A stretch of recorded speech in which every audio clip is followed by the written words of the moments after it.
Welcome back everyone. Last video हमने mitosis cover कर लिया था। इसमें स्टार्ट करेंगे हम मियोसिस से।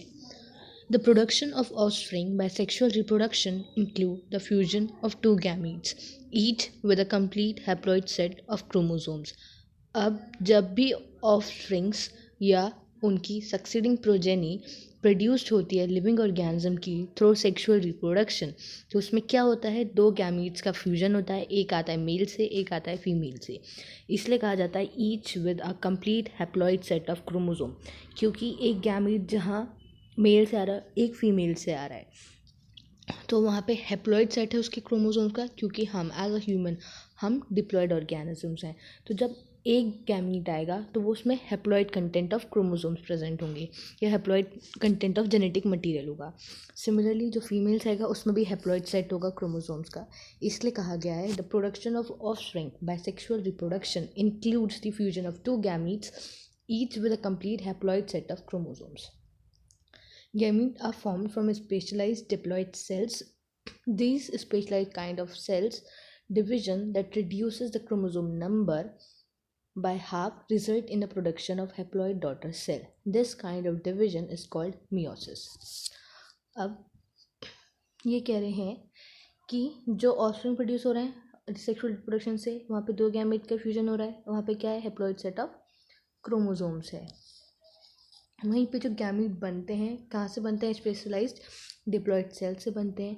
अब ये जो स्पेशलाइज्ड काइंड ऑफ सेल है जहाँ पे डिवीजन होता है, रिडक्शन डिवीजन होता है, ऐसे डिवीजन को क्या कहा जाता है, मियोसिस कहा जाता है। तो ये पूरे यहाँ तक इंपॉर्टेंट है part. The production of offspring by the sexual reproduction includes the fusion of to gametes each with a complete haploid set of chromosome. Gametes are formed from specialized diploid cells. This specialized kind of cell division that reduces the chromosome number by half result in the production of haploid daughter cell. This kind of division is called meiosis. इस type के division को meiosis कहा जाता है. Meiosis ensure the production of haploid phase in the life cycle of sexually reproducing organism, whereas fertilization restore the diploid phase. अब meiosis क्या करता है कि वो इंश्योर करता है कि वहाँ पे हैप्लॉइड फेज आए, हैप्लॉइड कंटेंट आए।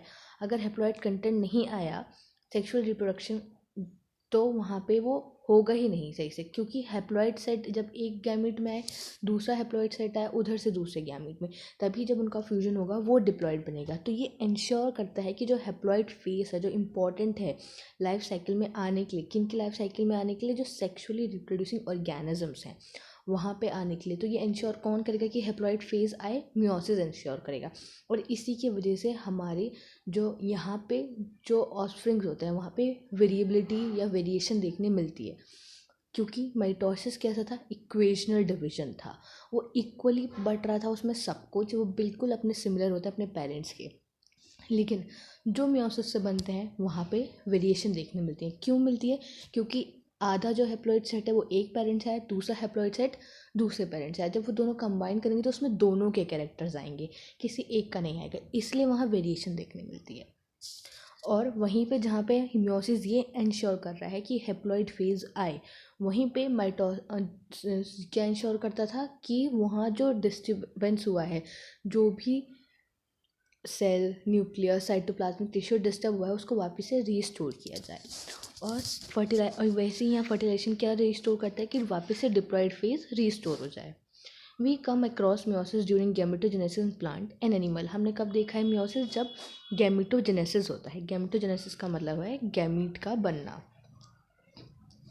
तो we came across the meiosis during gametogenesis in plant and animal. This leads to the formation of haploid gamete. The key feature of meiosis are as follow. तो gametogenesis का मतलब होता है formation of gamete, gametes का बनना।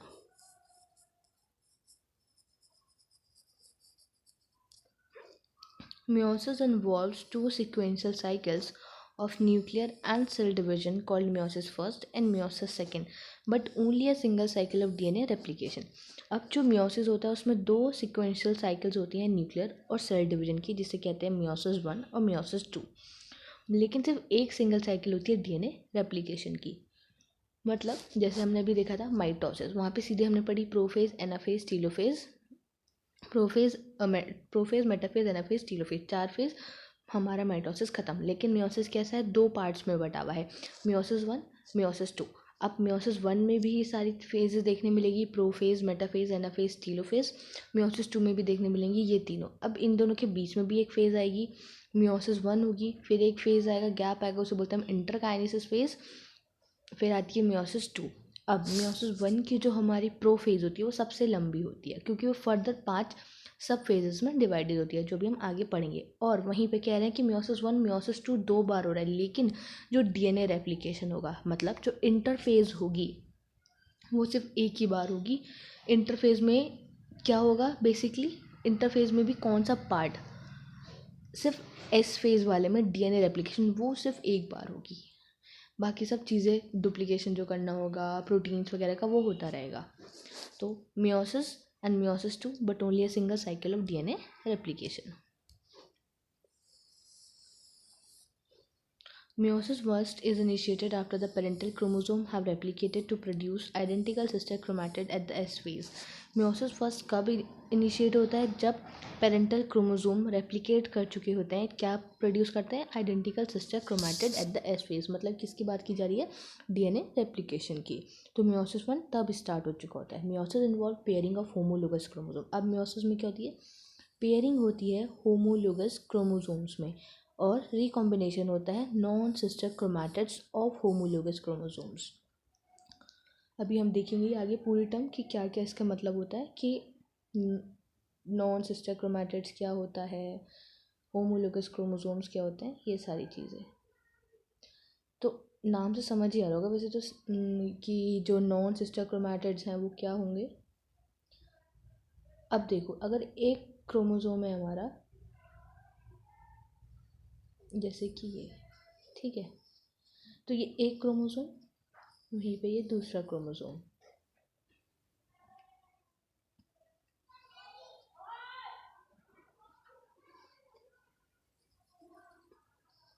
ये क्या है इसकी सिस्टर क्रोमैटिड्स,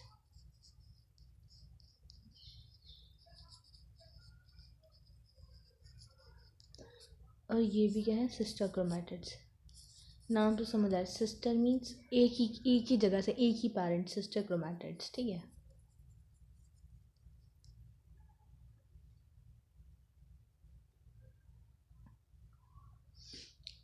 अब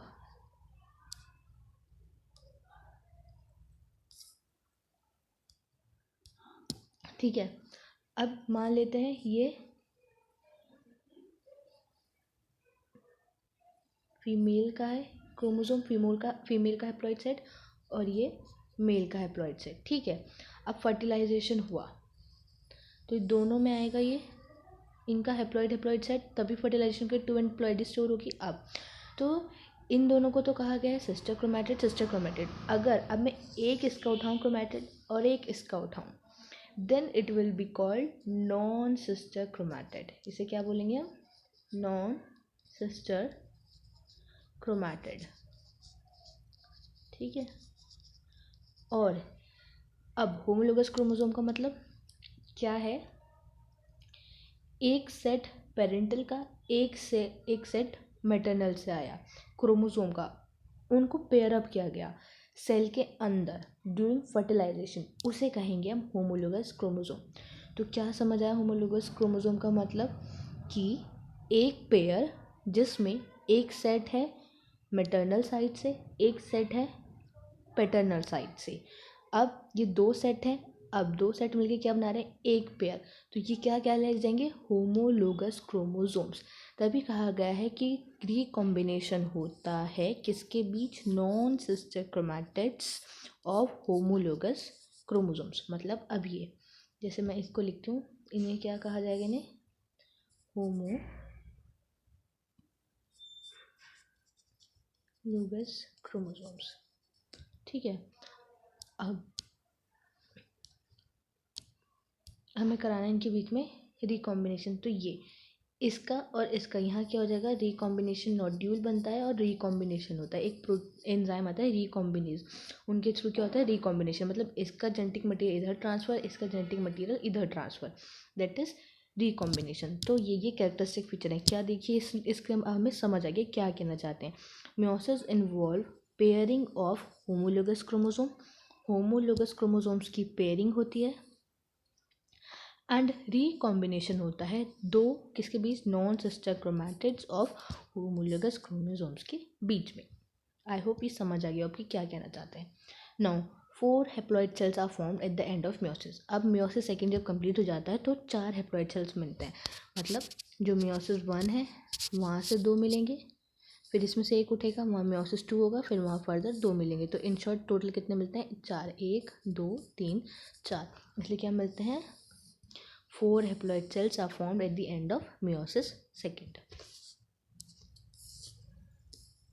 अब meiotic इवेंट क्या क्या है, इनको इन फेजेस में बांटा गया है, prophase 1, metaphase 1, anaphase 1, telophase 1, prophase 2, metaphase 2, anaphase 2, telophase 2। अब जो बोलते हैं ना मियोसिस 2, ये बिल्कुल सिमिलर होती है माइटोसिस के,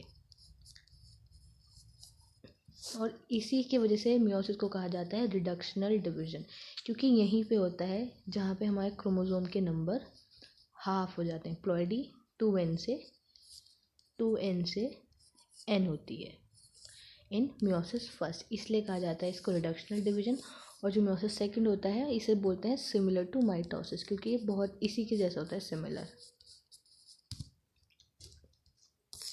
अब पढ़ते हैं हम मियोसिस 1। मियोसिस 1 में भी हमारी पहली फेज है prophase 1।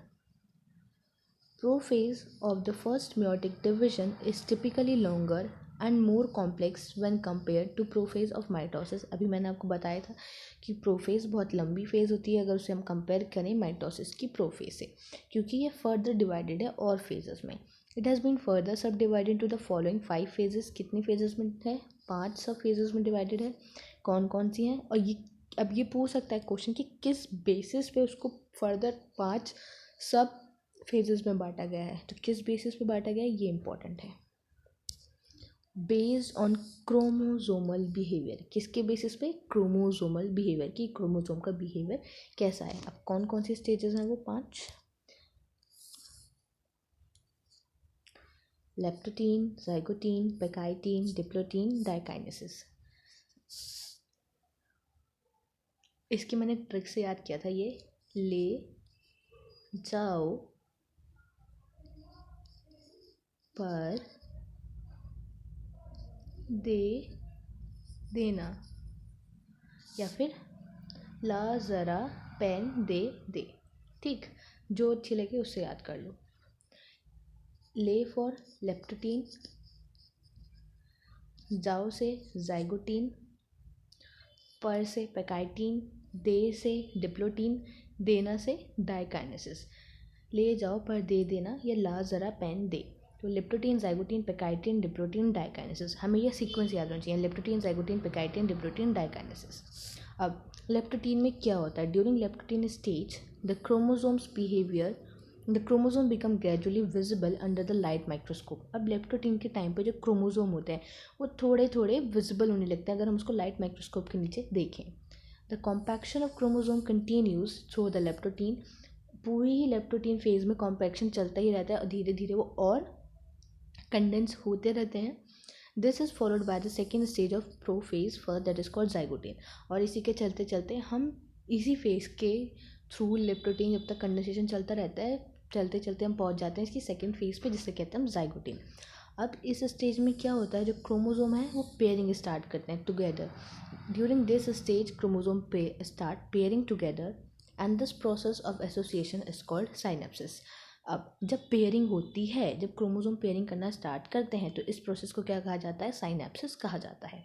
Such paired chromosome are called homologous chromosome. अब ऐसे पेयर्स को क्या कहा जाता है, होमोलोगस क्रोमोसोम। और मैं भी बता ही चुकी हूँ कि होमोलोगस क्रोम क्या होते हैं, जब एक हैप्लॉइड सेट मेल से आया, एक हैप्लॉइड सेट फीमेल से आया, दोनों को पेयर अप किया गया, उसका एक पेयर बन गया क्रोमोसोम का, उन क्रोमोसोम को क्या कहा गया, होमोलोगस क्रोमोसोम कहा गया। अब Electron micrograph of this stage indicate that the chromosome synapses, मतलब chromosome pairing, is accompanied by the formation of a complex structure called synaptonemal complex. मतलब जो पेयरिंग होती है उसके बाद अकम्पनीड बाय, उसके साथ साथ क्या होती है, वहाँ पे एक फॉर्मेशन हो जाती है कॉम्प्लेक्स स्ट्रक्चर की. उस स्ट्रक्चर को कहा जाता है साइनेप्टोनीमल कॉम्प्लेक्स. अब this complex form by a pair of synapsed homologous chromosome. कैसे बना है ये कॉम्प्लेक्स? पेयर किसके पेयर से क्या हुआ है वहाँ पे?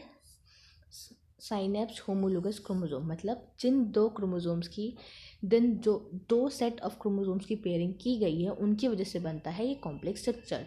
और इसलिए उसे क्या कहा जाता है फिर? बायवेलेंट और टेट्राड. अब देखो, बायवेलेंट किसके रिस्पेक्ट में कहते हैं? क्रोमोसोम के रिस्पेक्ट में. और टेट्राड कहते हैं क्रोमैटिड्स के रिस्पेक्ट में. देखो कि ये हमारा क्रोमोसोम है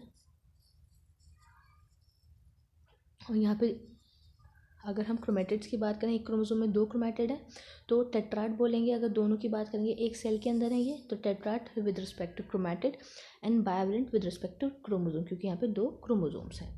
however these are more clearly visible at the next stage. और ये ज़्यादा क्लियर विजिबल कहाँ होता है? हमारी नेक्स्ट स्टेज में, जो क्या है? पैकाइटीन.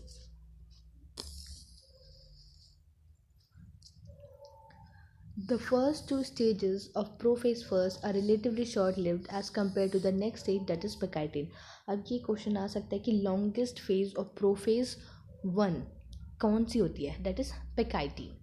ड्यूरिंग दिस स्टेज, अब स्टेज में क्या होता है? जो चार क्रोमैटिड थे of each bivalent chromosomes become distinct and clearly appear as tetrad. अब क्या होता है? जो चार क्रोमैटिड थे बायवेलेंट क्रोमोसोम्स के, अब वो क्या होने लगता है? एकदम अच्छे से क्लियरली विजिबल हो जाएंगे. और कैसे दिखने लगेंगे? हमें यहाँ पे टेट्राइड की फॉर्म में दिखने लगेंगे.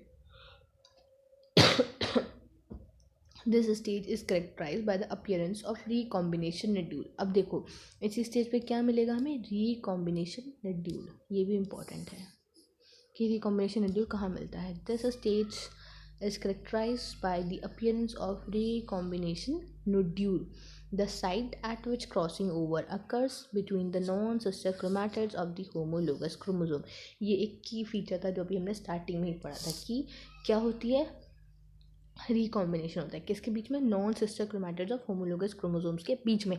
और मैंने भी समझाया है कि नॉन सिस्टर क्रोमैटिड्स क्या होते हैं. तो आई होप ये लाइन भी समझ आ रही होगी क्या कहना चाहता है.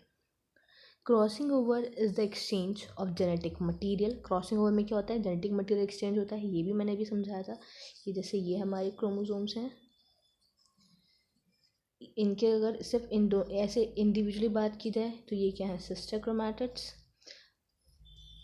अलग अलग बात की जाए तो ये क्या है? Non sister chromatids. इनके बीच क्या होगा? यहाँ रिकॉम्बिनेशन नोड्यूल बनेगा जिसकी वजह से क्या होता है? क्रॉसिंग ओवर होती है. इसका जेनेटिक मटेरियल इधर जाएगा, इसका जेनेटिक मटेरियल इधर जाएगा. तो इसी प्रोसेस को क्या कहा जा रहा है? रिकॉम्बिनेशन. ठीक, जेनेटिक मटेरियल चेंज हुआ between two homologous chromosomes. Crossing over is also an enzyme mediated. ये भी बताया था कि मैंने क्रॉसिंग ओवर जो थी एक एंजाइम मीडिएटेड प्रोसेस होता है, एंजाइम के थ्रू होता है. और इस एंजाइम का नाम होता है हमारा रिकॉम्बिनेस. ये इंपॉर्टेंट है कि एंजाइम कौन सा है हमारा? Recombinase. Crossing over leads to a recombination of genetic material on the two chromosomes. Crossing over से क्या होता है? जेनेटिक मटेरियल का रिकॉम्बिनेशन हुआ दोनों साइड क्रोमोसोम पे. Recombination between homologous chromosomes is completed by the end of pachytene. तो ये जो क्रॉसिंग ओवर है, ये जो रिकॉम्बिनेशन है, पैकाइटिन तक आते आते मतलब पैकाइटिन में ही पूरा हो जाता है, ख़त्म हो जाता है. Living the chromosome linked eight the site of the crossing over. और ये क्रोमोसोम्स जो होते हैं अपने क्रॉसिंग ओवर साइट्स पे ऐसे लिंक्ड रहते हैं, जहाँ सिर्फ क्रॉसिंग ओवर है इसी पे, बस इसी जगह पे ऐसे. अब now the beginning of diplotene. अब हम आए अपनी fourth stage, that is diplotene. The beginning of a diplotene is recognized by the dissolution of synaptonemal complex. अब साइनेप्टोनीमल कॉम्प्लेक्स कहाँ बन रहा था? जाइगोटीन में, जब क्या हो रही थी? पेयरिंग हो रही थी. तो वही अब उसका क्या होने लगेगा? डिसोल्यूशन होने लगेगा साइनेप्टोनीमल कॉम्प्लेक्स का डिप्लोटीन में. And the tendency of the recombined homologous chromosome of the bivalent to separate from each other except at the site of cross over. अब जब वो ऐसे आपस में चिपके हुए थे, सिर्फ क्रॉस ओवर पे अभी भी चिपके रहेंगे, बाकी एक दूसरे से अलग होने लगेंगे. These X shape structures are called chiasmata. अब देखो, ये सिर्फ अगर जैसे यहीं सिर्फ यहीं पे चिपका रहेगा और बाकी सब जगह से अलग हो जाए, सिर्फ यहीं से जुड़ा हुआ है। तो ये एक एग शेप जैसा स्ट्रक्चर बन रहा है, तो इस एग शेप स्ट्रक्चर को क्या कहा जाता है? चियाज़मेटा कहा जाता है। इन oocyte of some vertebra In oocytes of some vertebrates, diplotene can last for months or years. कुछ ऐसे oocytes होते हैं वर्टिब्रास के जहाँ पे डिप्लोटिन बहुत ज़्यादा टाइम तक, मंथ और ईयर्स तक रेस्ट रहती है। जैसे कि हम उसमें भी देखते हैं, फीमेल्स में भी देखते हैं कि जो उनका वहाँ पे म्योसिस 2 होता है, जो उनके oocytes बनते हैं, तो जो वहाँ पे प्राइमरी सेकेंडरी टर्शियरी फॉलिकल्स होते हैं वहाँ पे डिप्लोटीन स्टेज में वो अरेस्ट हो जाता है। तब जब वो प्यूबर्टी अटेन करता है फिर वो वहाँ से दोबारा प्रोसेस स्टार्ट होता है। तो ऐसे ही हम देखते हैं कि बहुत सारे oocytes होते हैं, कुछ वर्टिब्रेट्स होते हैं जहाँ पे डिप्लोटीन लास्ट फॉर मंथ और ईयर्स। जो फाइनल स्टेज है म्योटिक प्रोफेज फर्स्ट की, that is diakinesis. This is marked by the terminalisation of chiasmata. अब जो चियाज़मेटा था, मतलब जैसे ये हमारे क्रोमोसोम था,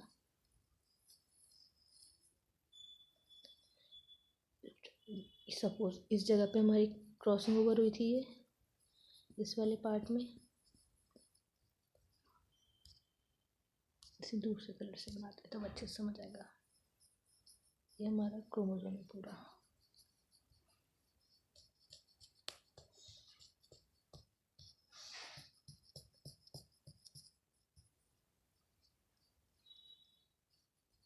ठीक है, अभी क्रॉसिंग ओवर हुई तो इसके पास कुछ पार्ट इसका गया, क्रॉसिंग ओवर हुई है इस जगह, और इसके पास इसका पार्ट गया। ठीक है,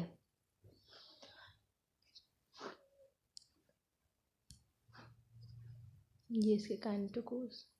ठीक, तो अब ये बाकी सबका तो डिसोल्यूशन हो गया था जहाँ जहाँ से चिपका हुआ था ये हमारी डिप्लोटीन में, लेकिन बस किस पॉइंट से अटैच था? जहाँ पे क्रॉसिंग ओवर हुई थी, यहाँ पे। तो ये क्या था? एक्स शेप स्ट्रक्चर था। अब इसका डिसोल्यूशन हो जाएगा, मतलब ये अलग हो जाएंगे, इसी को बोलते हैं, ये लिखा गया टर्मिलाइजेशन ऑफ चियाज़मेटा का मतलब ये है। जो एक्स शेप स्ट्रक्चर था जिसे क्या कहते हैं हम? चियाज़मेटा। अब हम पहुँचेंगे डायकाइनेसिस पे, तो यहाँ क्या हो जाएगा? डिसोल्यूशन, मतलब ये स्ट्रक्चर अलग हो जाएगा। तो अब कैसा बन जाएगा ये? वापस से देखते हैं। ये हमारा क्रोमोसोम,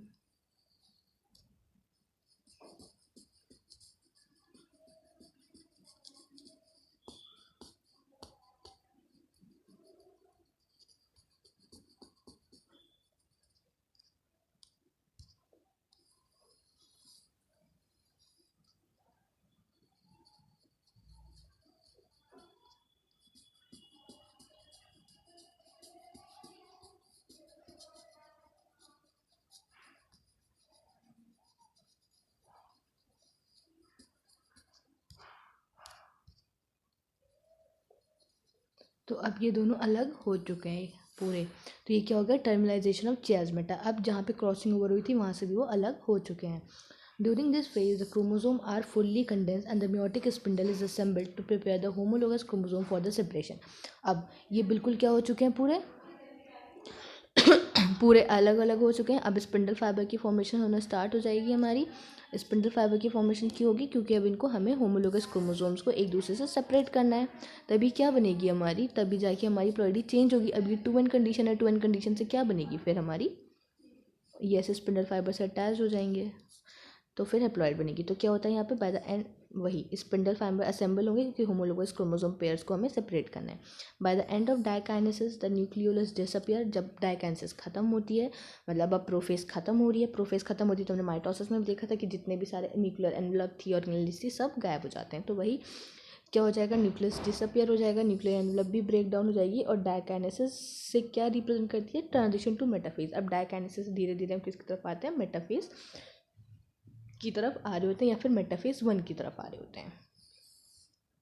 अब हम आएंगे मेटाफेज 1। द बायवेलेंट क्रोमोसोम, ये जो बायवेलेंट क्रोमोसोम है अलाइन हो जाएंगे इक्वेटोरियल प्लेट पे। अब जो माइक्रोट्यूब्यूल हैं from the opposite pole of the spindle attach to the kinetochore of the homologous chrom, फिर वही होगा। अब माइक्रोट्यूब्यूल है और स्पिंडल आता है, वहाँ क्या बना रहे थे? ये माइटोटिक एपरेटस बना रहे थे वही। तो ऐसी स्पिंडल फाइबर्स हैं, स्पिंडल फाइबर्स आएंगे, माइक्रोट्यूब्यूल आएंगे, ये अटैच हो जाएंगे, जैसे कि हमें इस डायग्राम में दिख रहा है। देखो,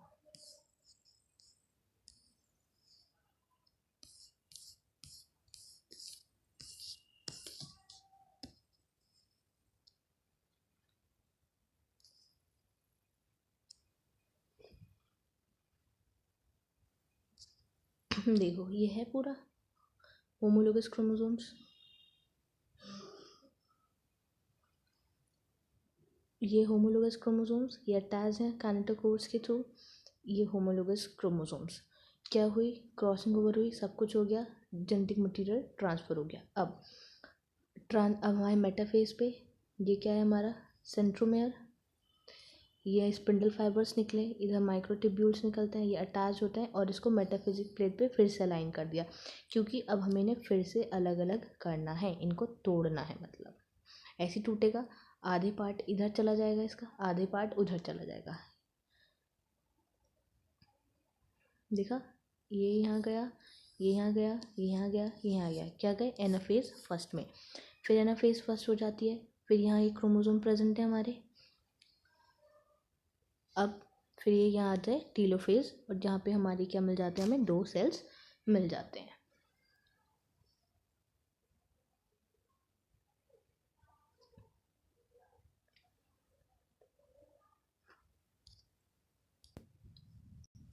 तो अब आएगी हमारी एनाफेज फर्स्ट। एनाफेज फर्स्ट में क्या हो गया, हमारे जो होमोलोगस क्रोमोसोम्स हैं वो सेपरेट हो जाएंगे। तो ये इसकी कैरेक्टरिस्टिक फीचर यही पूछता है, एनाफेज 1 में क्या होता है जिसके वजह से रिडक्शन डिवीजन से कहा जाता है। क्यों, जो अब होमोलोगस क्रोमोसोम्स थे वो सेपरेट हो रहे हैं, लेकिन सिस्टर क्रोमैटिड्स आपस में जुड़े रहते हैं सेंट्रोमेयर पे। लेकिन माइटोसिस में क्या होता था, एनाफेज में सीधे अब सिस्टर क्रोमैटिड्स अलग अलग हो जाते थे, एक सिस्टर क्रोमैटिड ऊपर, एक सिस्टर क्रोमैटिड नीचे।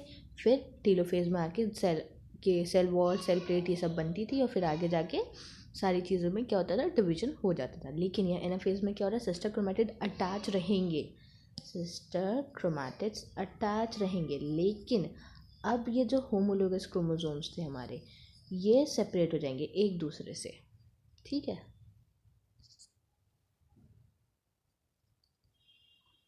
अब आए टीलोफेज फर्स्ट पे। That nuclear membrane and the nucleolus reappear, फिर से न्यूक्लियर मेम्ब्रेन और न्यूक्लियर रीअपियर हो जाएगा।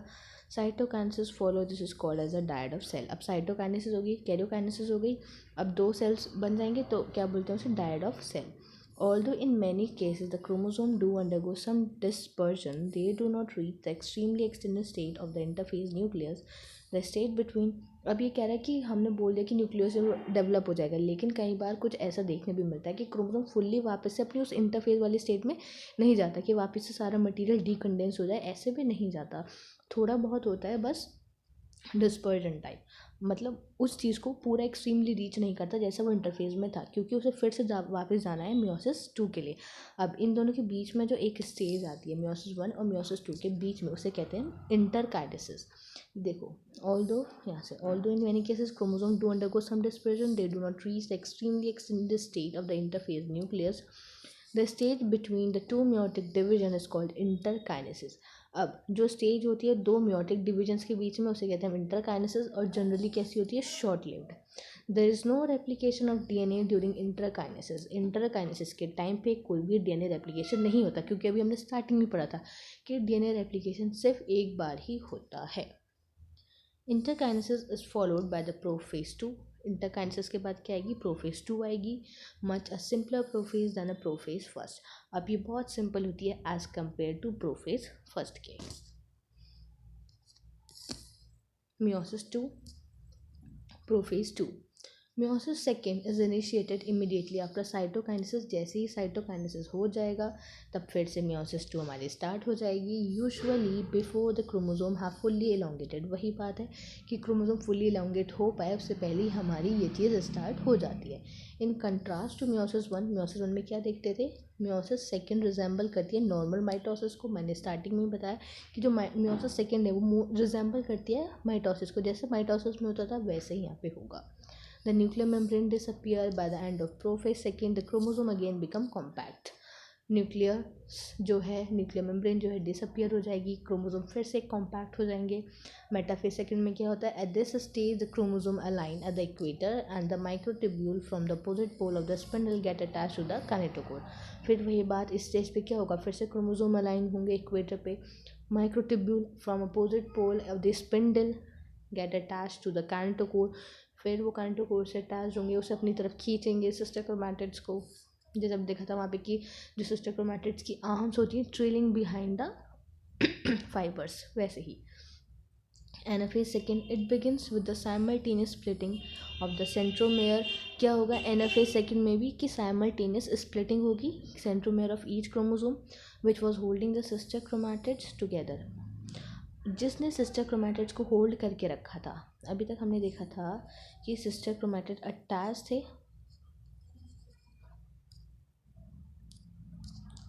जो होमोलोगस क्रोमोसोम्स थे वो अलग हुए थे, ये अलग हो गए थे, ये देखा, ये अलग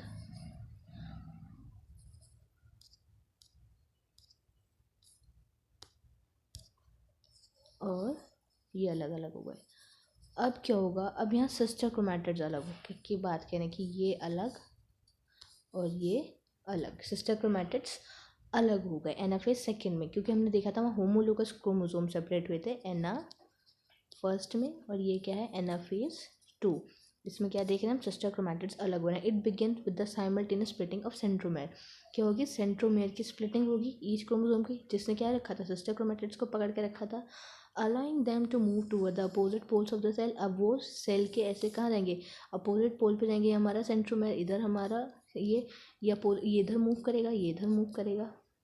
shortening of microtubule attach to the kinetochore, और जो काइंटोकोर पे यहाँ पे अटैच है हमारे माइक्रोट्यूब्यूल, उसकी क्या होती जाएगी, शॉर्टनिंग होती जाएगी। देखो जैसे यहाँ देखना है फिगर में, डायग्राम में,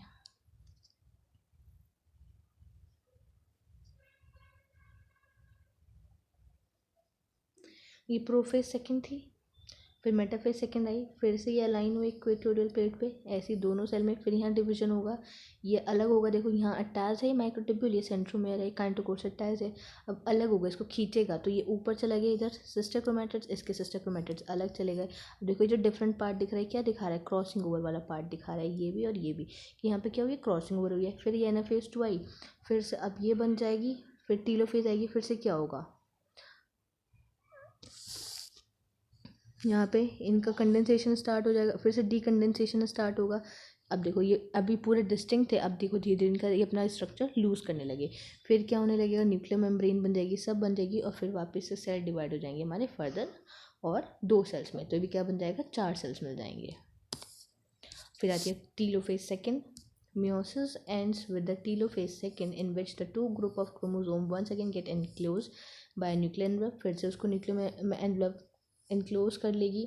साइटोकाइनेसिस फॉलो, टीलोफेज के बाद क्या होगी, फिर से साइटोकाइनेसिस होगी और 2 सेल्स में वो टूट जाएगा, यहाँ से ऐसे 2 सेल ये फर्दर टूटेगा 2 सेल्स में। कैसे, फिर से वो डिपेंड करता है कि प्लांट में कैसे हो, एनिमल में कैसे हो, in the formation of tetrad of cell. अब क्या बन जाएंगे, टेट्राड मतलब 4 हैप्लॉइड सेल्स मिल गए यहाँ पे हमें। ये बेसिकली जो 4 हैप्लॉइड सेल्स हैं साइटोकाइनेसिस के बाद मिलते हैं। यहाँ पे सिर्फ जैसे कि जो 2 सेल्स थे ना, ये फर्दर 2 सेल्स चल रहे थे, यहाँ पे ऐसे टीलोफेज में फिर से वही स्टार्ट होगी कि सेंट्रीपिटली होगा या सेंट्रीफ्यूगली होगा, ऐसे फॉर्मेशन स्टार्ट होगी, फिर ऐसे फिर साइटोकाइनेसिस पूरा होगा और ये डिवाइड हो जाएंगे, फिर हमें मिल जाएगी 4 सेल्स मिल जाएगी। ये क्या होती है, 4 हैप्लॉइड डॉटर सेल्स। तो जैसे टीलोफेज सेकेंड आती है तभी उसी के साथ साथ क्या होती है, साइटोकाइनेसिस भी चलती है। अब इसका क्या सिग्निफिकेंस है, जैसे माइटोसिस का देखा था, इसका भी ज़रूरी है। Meiosis is the mechanism by which conversion of specific chromosome number of each species achieved across generation in sexually reproducing organism. देखो मियोसिस कैसे मैकेनिज्म में जहाँ पे कंजर्वेशन हो रहा है किसका, क्रोमोसोम के स्पेसिफिक नंबर को कंजर्व किया जा रहा है, कैसे, पूरी जनरेशन थ्रू जनरेशन चल रहा है सेक्सुअली रिप्रोड्यूसिंग ऑर्गेनिजम्स में। इवन तो the process paradoxically results in reduction of chromosome number by half. अब ये कह रहे हैं, एक तरफ तुम कह रहे हो कि इसको एक कंजर्व करके रख रहा है कि हाफ, जो इस मतलब हाफ सेट को क्रोमोसोम को रखने का जो क्राइटेरिया है, या जैसे कि स्पेसिफिक नंबर ऑफ क्रोमोसोम को प्रिजर्व करके रखा जा रहा है, कंजर्व करके रखा जा रहा है, लेकिन दूसरी तरफ क्या देखते हैं कि यही जो है जिसके रिडक्शन होता है क्रोमोसोम नंबर का हाफ, तो इसलिए क्योंकि वो हाफ तो हो रहा है लेकिन आगे जाके फिर फर्टिलाइजेशन होता है, फिर से वो प्लॉइडी रीस्टोर हो जाती है after fertilization. results in the reduction of chromosome number by half. It also increase the genetic variability। वही इससे क्या बढ़ रही है, जेनेटिक वेरिएबिलिटी बढ़ती है, क्योंकि हाफ सेट इसमें कहाँ से आता है, फीमेल से, हाफ आता है मेल से। population of the organism from one generation to next, variation are very important for the process of evolution. अब तो meiosis का रोल कहाँ है? इवोल्यूशन में. अगर इवोल्यूशन ही ना हो तो सब एक से चलते आते हैं. अभी तक हम जो पढ़ते हैं कि अर्ली मैन ऐसे थे, या फिर जो हमारे एंसेस्टर्स थे रामापिथेकस ऑस्ट्रेलोपिथेकस वो ऐसे थे, ऐसे चलते थे, झुक के चलते थे, ब्रेन कैपेसिटी ये सब धीरे धीरे ये चीज़ें इंक्रीज़ हुई. क्यों हुई? इवोल्यूशन के थ्रू. इवोल्यूशन कहाँ से आया? वो रिडक्शन डिवीजन किस में होता है? मियोसिस में होता है. तो मियोसिस का क्या काम होता है कि जो half set of chromosome number को कंजर्व करके रखना, वेरिएबिलिटी लाना, वेरिएशन लाना, इवोल्यूशन को करना. इवोल्यूशन होगा, वेरिएशंस आएंगी, और जिसकी वजह से फिर हम ये भी पढ़ते हैं सर्वाइवल ऑफ द फिटेस्ट. तो ये सारी इसकी सिग्निफिकेंस है कि मियोसिस होना भी क्यों ज़रूरी है. तो यहाँ पे हमारे पूरा चैप्टर कंप्लीट हो गया, cell cycle and cell division. अब मिलते हैं नेक्स्ट वीडियो में, तब तक के लिए थैंक यू. इसको एक बार रीड आउट कर लेना, समझ आ जाएगा. जहाँ तक ये ईजी चैप्टर है, कोई इतना डिफिकल्ट नहीं है.